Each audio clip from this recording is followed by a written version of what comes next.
સહજાત્મ સ્વરૂપ પરમ ગુરુ તમારો પ્રશ્ન બોધામૃત 1 પાના નંબર 115માં બોધ છે તે અંગે છે કે રોકે જીવ સ્વચ્છંદ તો પામે અવશ્ય મોક્ષ, પામ્યા એમ અનંત છે ભાગ્યું જીવ નિર્દોષ. આગળ પૂજ્ય બ્રહ્મચારીજી બોધે છે કે એ સ્વચ્છંદ જાય તો મોક્ષ થાય. પોતાની મેળે સામાયિક પ્રતિક્રમણ વગેરે કરે તેમાં સ્વચ્છંદ જ પોષાય. અહીં તમને પ્રશ્ન ઉદ્ભવ્યો તો સામાયિક પ્રતિક્રમણ વગેરે કરવું કે કરવું જ નહીં.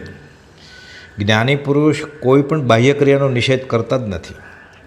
કોઈ પણ શુદ્ધ અશુદ્ધ ધર્મકરણી કરતો હોય તો તેને કરવા દો, એ વચનામૃત 21ના 98મા બોલમાં કુપાલદેવે બોધ્યું છે. પણ આ કાળના જીવોની પરમકુળને દયા ઉગી નીકળી એટલે બોધ્યું કે કોઈ ક્રિયા જડ થઈ રહ્યા, શુષ્ક જ્ઞાનમાં કોઈ માને માર્ગ મોક્ષનો કરણો ઉપજે જોઈ. વિષ દોહરા, યમ નિયમ, ક્ષમાપના જો ઉપયોગથી વંચાય વિચારાય તો આલોચના આદિમાં પ્રતિક્રમણ વગેરેમાં આવતા બધા ગુનાઓનો ઉલ્લેખ આવી જાય છે. અહીં તો દેવશી, રાયશી, પાક્ષિક, માસિક, ચોમાસિક કે સંવત્સરી પ્રતિક્રમણ નહીં, પણ અનંતકાળનું પ્રતિક્રમણ આવી જાય છે. આગળ કરેલા પાપોનો હું હવે પશ્ચાતાપ કરું છું. પોતાની મેળે ધર્મની ગણાતી ક્રિયા રૂઢ થઈ જાય અને કર્યા કરે. આત્માર્થનો લક્ષ્ય નહીવત પણ સ્વચ્છંદ વેદી ધર્મકરણીનું અભિમાન થાય ત્યાં જ્ઞાની ચેતવણી આપે છે. એટલે ઉપદેશબોધ રૂપે અમુક જીવોને અમુક સમયે એ સંજોગોમાં કહ્યું હોય. બ્રહ્મચારીજી એક મુમુક્ષુને લખે છે કે પરમ પૂજ્યના વચનોનો પોતે સમજો એટલો જ અર્થ છે એમ ન માની લેવું, પણ આ વચનોમાં વધુને વધુ સમય ફાળવીને ઊંડા અભ્યાસે આશય પકડાય ત્યારે ભેદ પકડાશે. સ્વચ્છંદ મત આગ્રહ તજી વર્તે સદગુરુ લક્ષ, સંકિત તેને ભાખ્યું કારણ ગણી પ્રત્યક્ષ. આ તો સંકિતની ગણતરીમાં આવ્યું. જો સ્વચ્છંદ છોડી ધર્મની કરણી કરે તો જીવનું કલ્યાણ સત્પુરુષના લક્ષ્યમાં હોય જ છે. પરમ કુપાલદેવે વચનામૃત 491માં બોધ્યું છે કે સર્વ દુઃખથી મુક્ત થવાનો અભિપ્રાય જેનો થયો હોય તેણે આત્મા ગવેશવો, અને આત્મા ગવેશવો હોય તેણે યમ નિયમ આદિક સર્વ સાધનોનો આગ્રહ અપ્રધાન કરવો જોઈએ. ધાર્મિક ક્રિયા આત્મજ્ઞાનને લક્ષ્ય થાય તો અનુમોદનીય જ છે, નહીં તો અભિમાનનું કારણ બને છે. ખાસ સમજણ પડતી ન હોય, અર્ધમાગદી, પ્રાકૃત, સંસ્કૃત ભાષા ખાસ સમજાતી પણ ન હોય, એક રૂઢિ તરીકે પોતાના મતની ક્રિયાઓથી કર્યા કરે અને તેમાં કાળ ગાળે તે અંગે જ્ઞાની જીવને ચેતવે છે.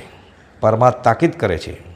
જે કુળમાં જન્મે તે કુળની ધર્મની ગણાતી ક્રિયાઓ આરાધતા અનંતકાળ વીતી ગયો. પૂર્વેના ભવમાં આ જ કરેલું, પણ કલ્યાણ થયું નહીં એ તો પ્રત્યક્ષ જણાય છે. તેથી જ્ઞાનીઓ વિચાર કરવા કહે છે. ભાષા સમજે નહીં, શું બોલાય છે તે અર્થ સમજાય નહીં. સમજાય નહીં તો વિચાર ક્યાંથી ઉદ્ભવે? સમજામણ ઉપકાર શું? સમજે જીન સ્વરૂપ. બોધામૃત ભાગ 3માં 1121મા પત્રમાં પૂજ્ય બ્રહ્મચારી કહે છે કે પ્રતિક્રમણ શીખવામાં હરકત નથી, પણ આજ્ઞા ભક્તિનો ક્રમ ચૂકી ન જવાય તે અગત્યનું છે. મુખપાઠે થયેલ ભક્તિના પાઠો વગેરે વારંવાર વિચારે તો જે ભાષા સમજાય એવી હોય તે પરમાર્થે વધુ લાભ હાંસલ થાય. આ તો સહેજે સમજે એમ છે. કહે છે સમય હોય તો વિષ દોહરા કે મંત્ર સ્મરણ જેટલી વધુ વાર થાય તેટલું વધુ લાભ છે. પૂજ્ય પ્રભુશ્રીજી વારંવાર બોધમાં કહેતા કે વિષ દ્વારા લાખ વાર બોલે તો પણ ઓછા છે. અને પૂજ્ય બ્રહ્મચારીજીએ બોધ્યું છે કે સ્મરણ મંત્ર તો જીભને ટેરવે રેણ એટલે કે વેલ્ડિંગ કરી દેવું જોઈએ.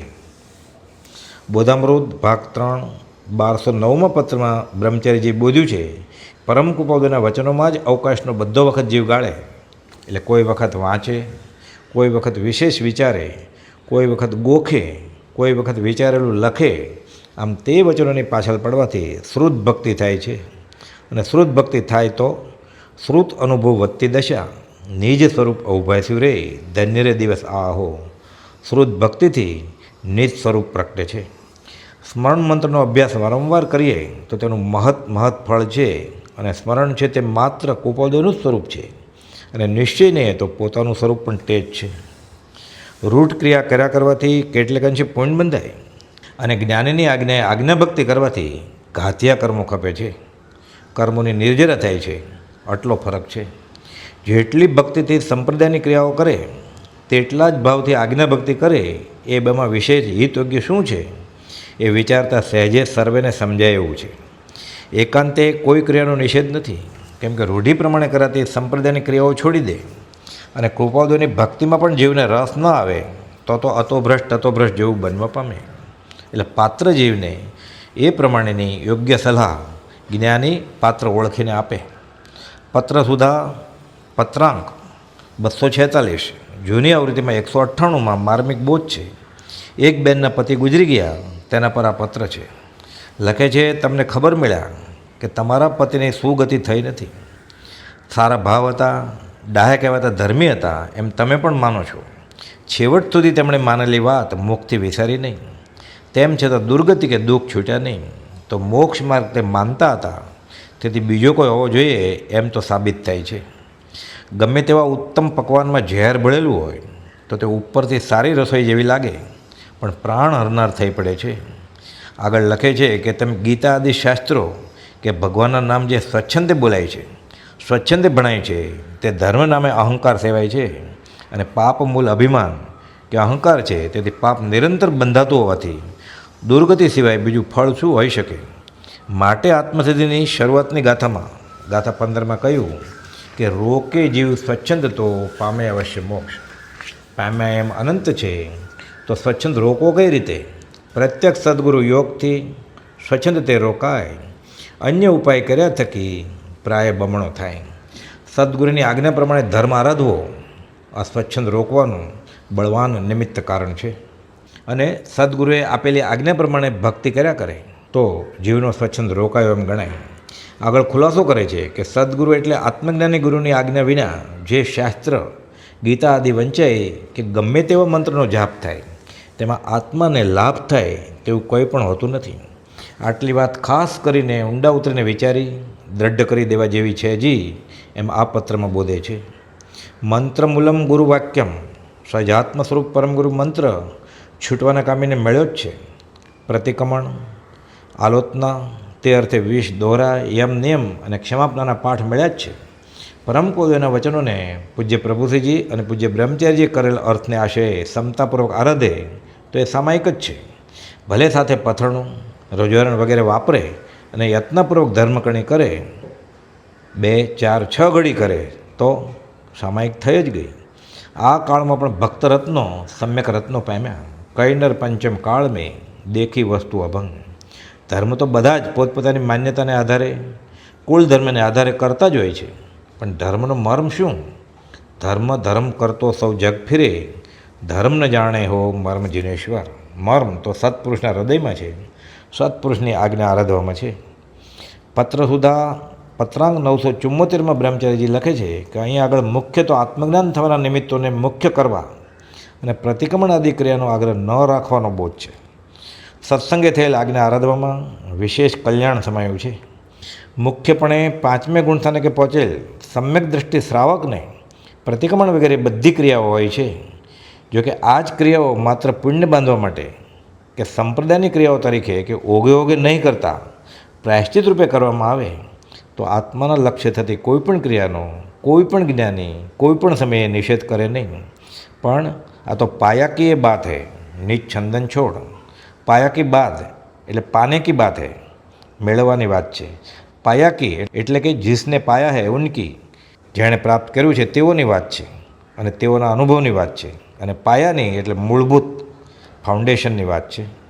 જપ તપ ઓર વ્રતાદિ સબ તહાં લગી ભ્રમરૂપ, જહાં લગી નહીં સંત કી પાઈ કૃપા અનુપ. એટલે સંતના કહેવાથી મારે પરમ પૂજ્યની આજ્ઞા માન્ય છે આમ થાય અને ભક્તિ કરે તો તેનું ફળ પરમાર્થે લેખે લાગે. આજ્ઞા મળી અને અહોભાવ ગયો કે મને આજ્ઞા મળી. આજ્ઞા રૂચિ સંકિતના ખાતામાં આવે છે. પૂજ્ય અંબાલાલભાઈ એક પત્રમાં પરમ પૂજ્યને વર્તમાન મહાવીર એ મુજબ સંબોધનમાં લખી આગળ અહોભાવ પ્રગટ કરે છે કે મારા એ પૂર્વના સંસ્કારને નમન કે મને તમારો ભેટો થયો. ઉત્તરાધન સૂત્રના 19મા અધ્યયન સમ્યક પરાક્રમમાં ગણધર શ્રી સુધર્મા સ્વામી જંબુ સ્વામીને 73 બોલો જે ભગવાન મહાવીરે પ્રરૂપ્યા તે કંઈ સંભળાવે છે. તેમાં સામાયિક એટલે આત્મભાવમાં લીન થવાની ક્રિયા તેમાં સર્વ પ્રાણી તરફ સમાન વૃત્તિ રાખવી તે સર્વાત્મામાં સમદ્રષ્ટિ દ્યો, અથવા તો આત્માની નૈતિક અને માનસિક વિશુદ્ધતા કરવી તે શુભ ભાવ વડે મન શુદ્ધ કરો.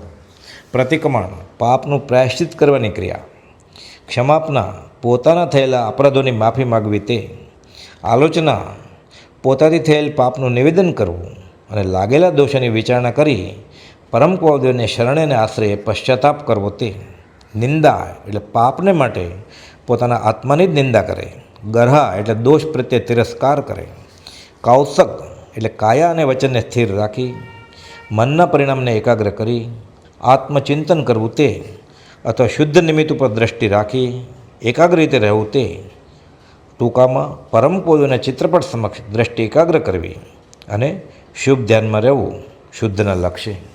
પ્રત્યાખ્યાન પ્રતિજ્ઞા લેવી કોઈ પણ વિષયનું અમુક સમય સુધી સેવન ન કરવું તે, સ્તુતિ મંગળ પ્રણિપાત સ્તુતિમાં જે અહો અહો શ્રી સદગુરુ કરુણા સિંધુ અપાર ત્યાંથી લઈને પરમ પુરુષ પ્રભુ સદગુરુ આ 7 ગાથા છે તે ગુરુ ભગવાનના ગુણો જ છે, સ્તુતિ મંગળ જ છે. ફરીવાર આ અંગે વિચારી જોતા આજ્ઞા ભક્તિમાં 3 પાઠ, ભક્તિના 20 દોહરા, પોતે શું નથી કર્યું તે 40 વાર, યમ નિયમ પદમાં ધર્મની કરણી સ્વચ્છંદે કરી, સદગુરુની આજ્ઞા વગર કરી, સદગુરુના લક્ષ્ય વગર કરી તે 20 વાર આવે છે.